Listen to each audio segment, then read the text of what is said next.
Assalamualaikum warahmatullahi wabarakatuh.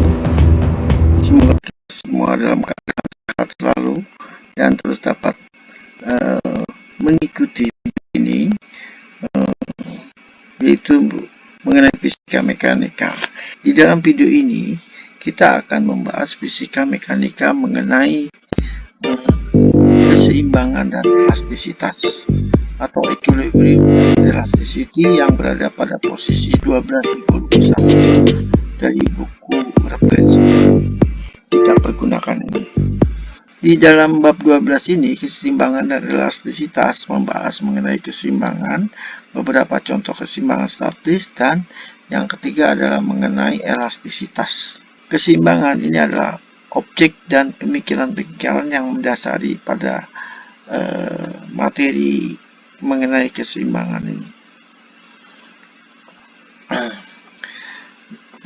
Di sini kita melihat ada sebuah batu yang berdiri walaupun dia berada dalam posisi yang terlihat tidak memungkinkan dia berdiri, tapi dia di sini batu ini dapat berdiri. Ini berarti batu ini dalam keadaan yang seimbang, di mana momentum linier dan momentum angulernya adalah konstan.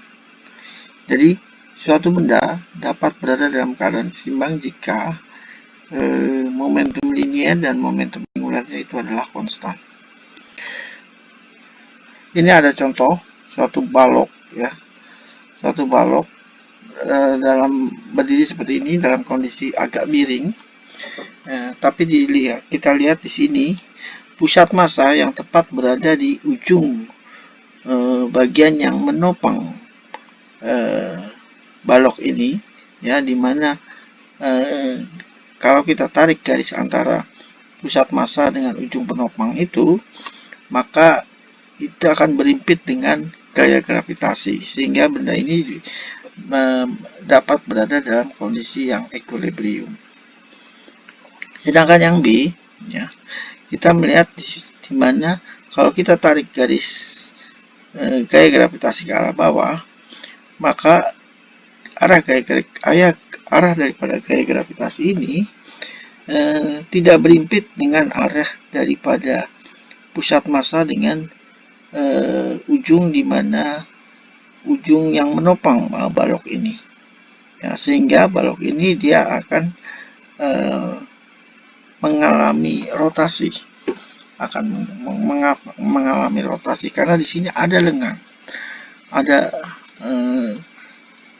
torsi antara bagian yang mendukung ini, ya, dan jika kita tarik gaya gravitasi itu ke arah bawah dan tegak lurus dengan permukaan, ya, di sini lengannya, maka dia akan mengalami rotasi, perputaran. Sedangkan untuk C, maka balok ini dalam keadaan setimbang, lebih setimbang daripada A. Dan D ini adalah yang tersetimbang di antara keempat ini. Selanjutnya, gaya translasi dari sebuah benda yang dibentuk oleh hukum Newton kedua di dalam bentuk persamaan linear bisa kita tulis dalam bentuk F net sama dengan dP per dt. Seperti ini, ya, F net dP per dt. Jika benda ini dalam keadaan setimbang translasi dan P-nya itu konstan, maka dP per dt akan menjadi bernilai 0, sehingga kita mendapatkan F net itu adalah 0. Berarti di sini gaya-gayanya dalam keadaan setimbang. Begitu juga untuk rotasi, benda yang berotasi, ya, benda yang berotasi sesuai dengan hukum Newton kedua dalam bentuk momentum angular, kita bisa menulis seperti ini. T net sama dengan dL per dt. Jika momentum angularnya ini konstan, maka dL itu akan 0. Jadi dL per dt 0, sehingga torsi netnya itu juga akan 0. Ya. Torsi netnya 0, jadi benda dalam keadaan setimbang. Jadi di sini Dua yang diperlukan agar benda itu dalam keadaan seimbang adalah jumlah vektor dari semua gaya-gaya eksternal yang berlaku pada benda itu harus 0.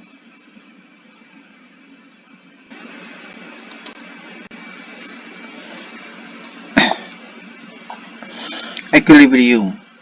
Persamaan F sama dengan 0 dan TO sama dengan 0 adalah suatu kuantitas vektor, di mana setiap komponen ini kita bisa uraikan menjadi 3 untuk hal 3 dimensi,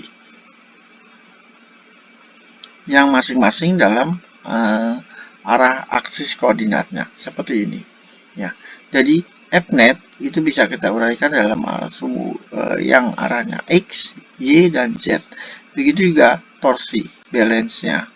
Ya, torsinya itu bisa kita uraikan dalam arah X, Y, dan Z. Ini adalah untuk 3 dimensi. Sedangkan untuk 2 dimensi di dalam bidang XI, kita bisa uraikan Fnet itu dalam arah X dan Y yang sama dengan 0. Dan torsinya itu dalam arah Z. Torsinya dalam arah Z itu sama dengan 0. Maka benda ini dalam keadaan setimbang daripada gaya-gayanya, karena gaya-gayanya adalah 0. Jadi dari sini kita bisa menyimpulkan bahwa momentum linear P dari suatu benda itu harus 0, agar benda itu tidak mengalami gerak translasi. Di sini kita melihat ada checkpoint, di mana ada 6, ya, ada 6 susunan seperti ini, ya, yang dimana ada 2 atau lebih gaya-gaya yang tegak lurus dengan balok ini. Jika besar gaya-gayanya ini, besarnya itu bisa kita atur, ya, agar dia tidak mengalami rotasi atau torsi yang 0, maka situasi yang mana? Dimana situasi yang manakah sehingga batang ini tidak berotasi atau dalam keadaan setimbang statis. Jika kita lihat untuk A, maka di sini gayanya akan mengalami gaya-gaya yang ada, yang satu ke bawah atas dan yang satu ke bawah di sebelah kanan. Maka kita akan melihat bahwa benda ini akan mengalami rotasi yang arahnya searah dengan jarum jam. Sedangkan yang untuk yang B, ya, benda ini akan mengalami rotasi yang arahnya berlawanan dengan jarum jam, counterclockwise. Untuk C, maka dia ada kemungkinan untuk bisa dalam keadaan setimbang, statis, karena gaya-gayanya ini besarnya bisa diatur. Sedangkan untuk D, ya, untuk D di sini benda akan mengalami rotasi yang berlawanan dengan jarum jam. E ini bisa dalam keadaan setimbang statis. Begitu juga untuk yang F, ya. Yang F ini benda bisa dalam keadaan setimbang statis. Ya, jadi setimbang statis itu ada di C, E, dan F. Oke, lanjut. Katakan di sini ada suatu benda yang bentuknya tidak teratur. Ya. Jika kita ambil suatu titik yang ada di pada benda itu, di mana benda itu diletakkan suatu poros, ya, katakan poros ini adalah titik O, ya, di mana benda itu bisa mengalami perputaran karena poros ini. Nah, gaya gravitasi kita arahkan, ya, karena gaya gravitasi itu selalu arahnya ke bawah dan tegak lurus dengan sumbu X, maka antara 0 dan X ini adalah lengan daripada momen tersebut.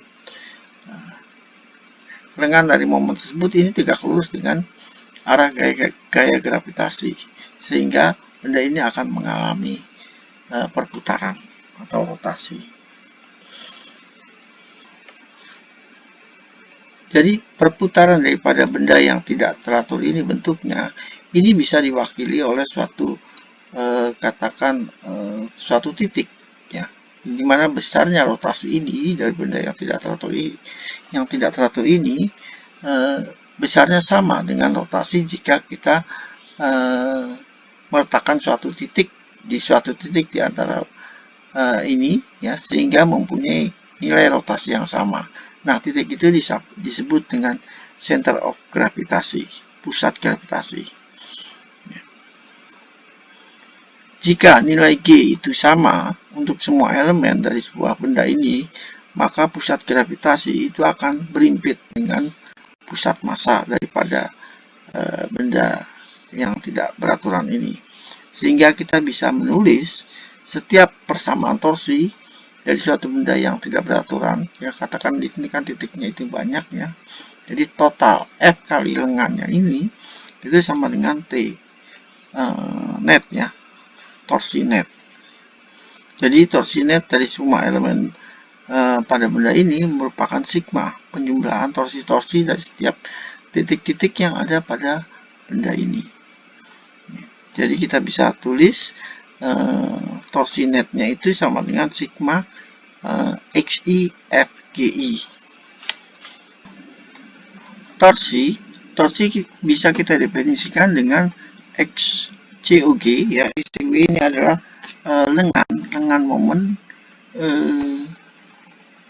momen center of gravitasi, dan FG ini adalah gaya gravitasi, sehingga torsi adalah XCOG dikalikan dengan sigma daripada gaya-gaya yang berlaku pada benda tersebut ya.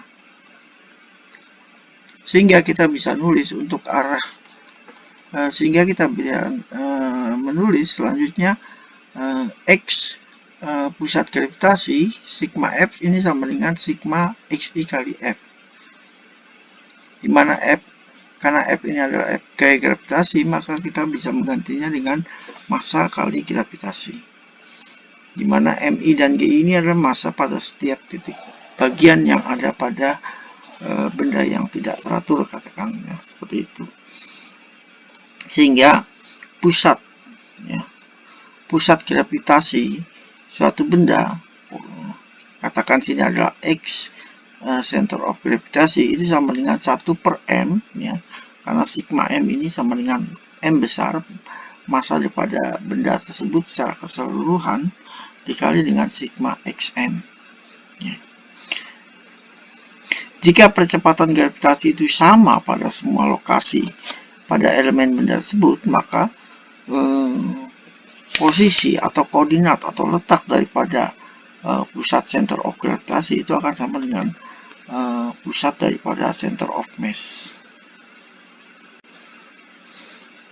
Oke, kita sekarang berlanjut kepada bagian kedua, ya, contoh-contoh daripada kesetimbangan statis. Langsung saja. Ini ada checkpoint. Checkpoint di sini ada gambar ya, yang menunjukkan ada suatu batang, katakan yang uniform di dalam kesetimbangan statis. Ini dalam kesetimbangan statis. Dapatkah kita mendapatkan besar gaya F1 dan F2 dari kesetimbangan gaya-gaya yang ada ini? Jawabnya adalah tidak ada. Ya, karena kita ada dua yang tidak diketahui, yaitu F1 dan F2. Ya, dan kita hanya bisa membentuk satu persamaan. Jadi kita tidak bisa menghitung atau mengetahui besar F1, F2 dari kesetimbangan gaya-gayanya. Yang ke B, jika kita ingin mendapatkan besar gaya F2 dengan menggunakan persamaan torsi, apakah bisa? Bisa. Ya. Jawabnya adalah bisa. Jadi kita dengan meletakkan suatu titik rotasi itu di F1 atau di F2. Ya. Untuk mengeliminasikan F1, maka kita letakkan saja rotasinya itu di F1 sini, ya, di sebelah sini. Ya. Di sini besarnya F2, seandainya besarnya F2 itu adalah 65 Newton, maka berapakah besar gaya F1? Ya bisa kita hitung ya. Jadi sigma gaya semua, sehingga membentuk satu persamaan dengan dua yang tidak diketahui, dan persamaan selanjutnya adalah total ya, total daripada torsi tersebut. Dia juga harus 0, sehingga kita mendapatkan ada dua persamaan dan dua yang tidak diketahui, maka kita akan bisa selesaikan dan mencari nilai besar daripada F1 tersebut. Lanjut.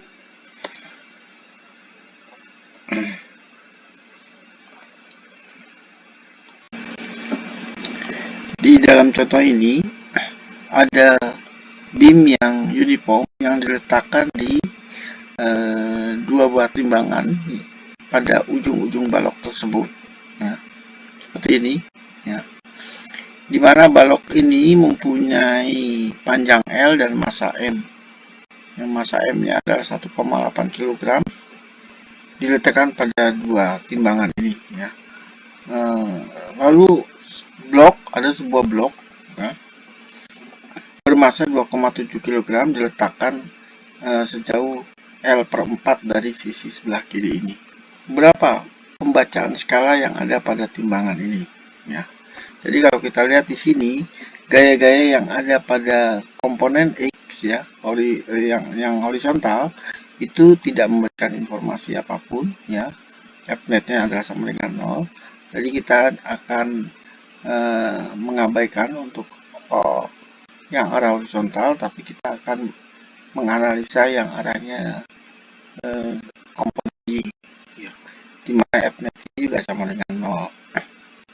Di sini gaya-gaya net yang arahnya vertikal adalah sama dengan FL plus FR min MG min MG. Jadi di sini M besar, ya. Ini akan sama dengan 0. Di sini persamaan seimbang untuk torsinya juga sama dengan 0, sehingga kita bisa buat persamaan ini seperti ini, ya. Dari sini, dari persamaan torsi sama dengan 0 ini kita bisa mendapatkan nilai untuk FR, ya, gaya di sebelah kanannya. Kalau kita lihat di free body diagram ini, FR ini adalah yang ini, ya, itu sebesar 15 Newton. Dan yang di lab-nya di sebelah kiri, ya, itu sebesar 29 Newton. Itu ini. Oke, sepertinya tidak ada masalah, ya. Jadi kita lanjut ke sampel selanjutnya. Baik, ini ada sampel problem, ya.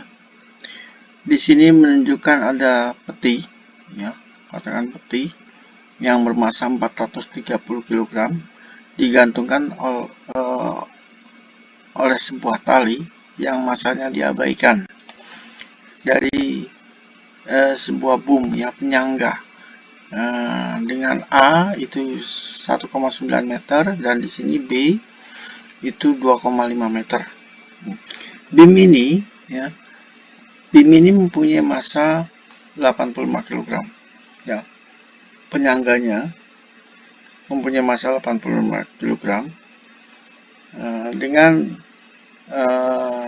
kabel horizontal yang massanya juga diabaikan. Sekarang pertanyaannya adalah, berapakah tension TC di dalam kabel, ya, tension kabel ini, ya, tension kayak tegang tali. Dengan kata lain, berapa besar gaya TC pada beam dari kabelnya, ya. Jadi berapa TC-nya ditanyanya.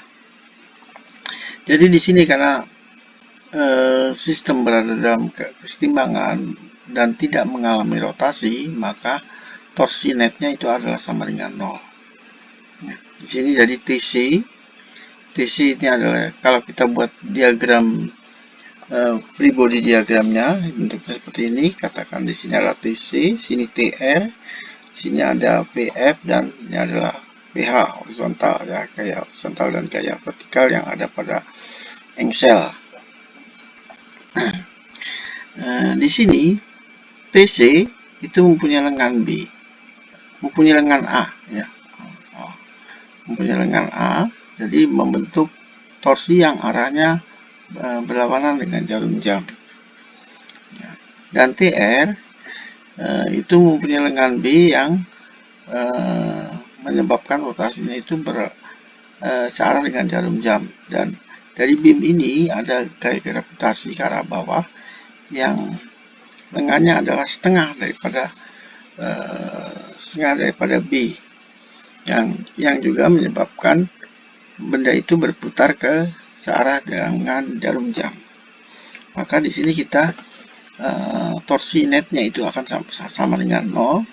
Kita bisa tulis seperti ini, ya, sehingga kita bisa keluarkan TC-nya adalah seperti ini, dan kita masukkan besar daripada TC itu adalah 6100 Newton. Oke. Selanjutnya, berapa besar F gaya net daripada beam F? Nah, jadi F di sini ya, F di sini, ya, di poros, ya, di engselnya. Berapa gaya engselnya? Kita bisa lihat bahwa gaya engselnya merupakan